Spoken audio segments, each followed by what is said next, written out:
Nós já falamos aqui algumas vezes que não colou essa coisa aí de querer vincular o governo atual a essas fraudes do INSS. Isso não colou.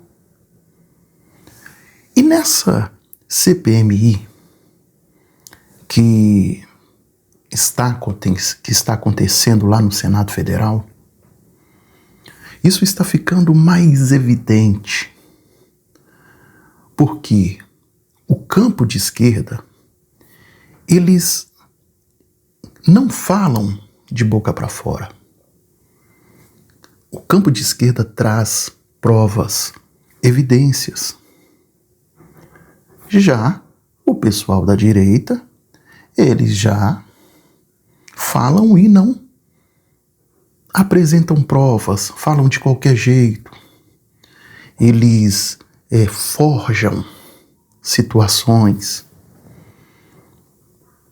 Mas eles se perdem no seu discurso. Por quê? Eles se firmam muito em fake news, em mentiras. E nessa CPMI, o senador Randolfo Rodrigues, ele explanou bem, e ele trouxe provas, e ele foi contundente, e ele mostrou, e ele deixou claro, né? Mostrando que o governo do Jair Bolsonaro, do ex-presidente Jair Bolsonaro, está 100% envolvido nas fraudes do INSS, do roubo aos velhinhos. Vamos acompanhar esse vídeo aí. Este governo do presidente Bolsonaro é o único em 30 anos que enfrentou a corrupção. Agora nós estamos vendo aqui a inversão do discurso pela narrativa que não tem nenhuma veracidade. Agora as pessoas falam aqui com uma verdade que nos assusta. Opa! Eu acho que é bom quando a verdade fica inteira, não pela metade. Nós vimos aqui, quando foi revogada a revalidação dos dados. Está aqui. Agosto de 2022, governo de Jair Messias Bolsonaro, ele subscreve, o ministro José Carlos de Oliveira. Nós vimos aqui também que a oposição tentou incluir um dispositivo que impediria essas fraudes. Em 2019, mas ela foi vetada pelo presidente de então. Se não tivesse sido vetada, se tivesse sido sancionado, ou se pelo menos em 2019 tivesse tomado a medida que o governo Lula tomou, nós não estaríamos nessa CPMI constatando o roubo de milhares de aposentados e pensionistas. Assim a gente sabe a história por inteiro, não pela metade. Vossa Excelência encerrou? Com a palavra, só o relator, antes de passar a palavra ao senador Marcos José. Coronel, por favor, só um minutinho. Senhores, todos estão sendo ouvidos aqui com respeito e tranquilidade. Todos estão sendo ouvidos. Todos estão sendo ouvidos com... Deputado, por favor, todos estão sendo ouvidos aqui com total respeito. Peço o respeito às palavras do senador Rodolfo. Demorou para eles perderem a paciência, presidente. Só numa fala eles perderam a paciência. Doutora Patrícia, deixa eu começar então lhe perguntando o seguinte. A senhora disse numa audiência na Câmara dos Deputados, repetiu ainda há pouco, que a razão das fraudes se deu, uma das razões das fraudes, em especial, foi por conta do vazamento de dados pessoais e o uso indevido da biometria. A senhora poderia me dizer como isso foi constatado e desde quando isso ocorre? Só para ficar claro aqui para os membros dessa CPMI.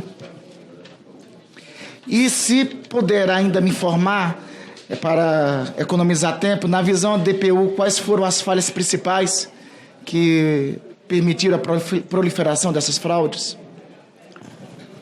Essas questões elas foram apontadas no acórdão do TCU, número 1115, de 2024, com base nas apurações e nas inspeções que foram feitas entre 2019 e 2024. Então, com base nisso que eu fiz a minha fala naquela audiência pública. Perfeito.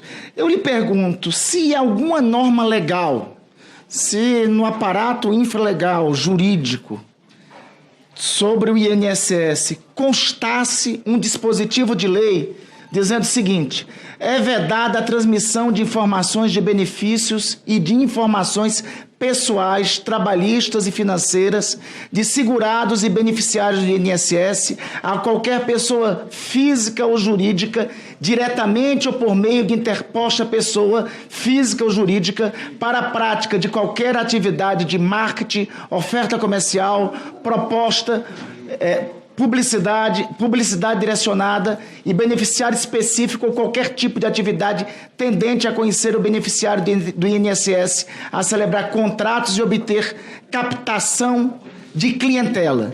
Se esse dispositivo existisse na lei, os fraudadores, os membros dessa organização criminosa, teriam atuado desta forma contra aposentados e pensionistas? Teriam mais dificuldade, com certeza. Pois bem, doutora, muito obrigado pelo seu depoimento, porque esse dispositivo foi uma emenda que foi apresentada pela oposição ao governo anterior em uma medida proposta pelo governo anterior. Sabe por que essa medida não prevaleceu, deputado Paulo Pimenta? Porque o presidente de então, Jair Messias Bolsonaro, vetou essa medida. Aí veio para o Congresso. A bancada do Partido dos Trabalhadores e da oposição votou para derrubar o veto. Ou seja, ter esse dispositivo que a doutora Patrícia está dizendo, que impediria as fraudes. Mas qual foi o partido que majoritariamente votou para manter o veto? O PSL, que era então o partido do então presidente Jair Bolsonaro, e o veto foi mantido por 257. Então vejam, tudo isso, toda essa história teria se encerrado em 2019, porque esse dispositivo que a oposição propôs teria sido incluído em lei. A pergunta: por que o governo anterior, deputado Pimenta, vetou esse dispositivo? Porque não quis que esse dispositivo fosse implementado para impedir que fraudes ocorressem no INSS. Muitíssimo obrigado por sua resposta, doutora Patrícia. E eu lhe pergunto ainda mais... Aliás, deixa eu completar a informação. Foi dito ainda há pouco sobre a revalidação dos dados. Então, para ficar claro, eu estou aqui com a medida provisória que foi editada em 24 de agosto de 2022, que revoga a revalidação dos dados, que foi dito ainda há pouco.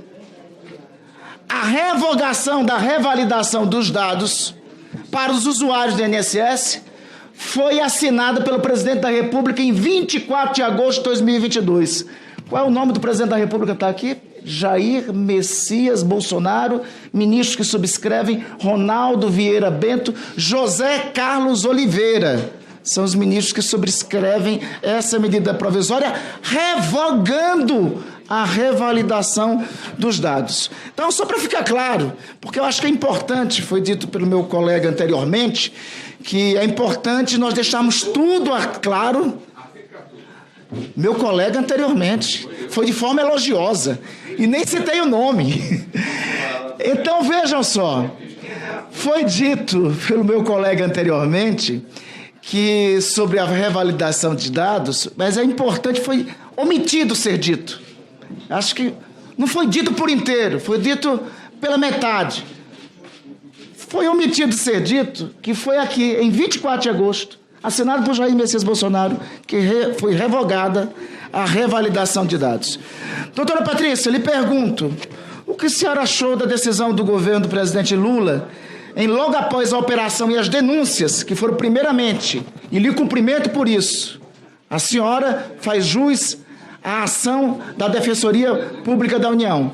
A senhora, com sua atuação à frente da Defensoria Pública da União, justifica o sentido da DPU, o que ela é, proteger a parte mais vulnerável, mais frágil. Por isso que é uma das instituições mais importantes da nossa República e, de fato, merece uma atenção maior de todos nós, congressistas e das autoridades. Eu lhe pergunto o seguinte: o governo do presidente Lula, logo que teve conhecimento através da operação, a partir de vossas denúncias da DPU, com a participação da CGU, deste governo e com a participação da Polícia Federal, de imediato suspendeu os descontos após a operação. Foi medida ipsilitri. Primeiro, queria que a senhora comentasse sobre essa medida. Houve, logo após a operação da Polícia Federal, a suspensão de todos os descontos através de um despacho decisório do INSS. Então, houve essa suspensão dos descontos. Ou seja, a partir ali de maio de 2025, todos os descontos associativos anteriores foram suspensos. Então, eu lhe pergunto subsidiariamente, se essa suspensão tivesse ocorrido em 2019, a senhora acha que era possível ter tido tanta lesão aos aposentados e pensionistas do Brasil? Se em 2019 o governo tivesse tomado a medida que foi tomada agora, tivesse suspendido, a senhora acha que era possível ter tido tanta lesão aos direitos dos aposentados e tantos aposentados e pensionistas sido roubados como foram? Certamente essa fraude não teria ocorrido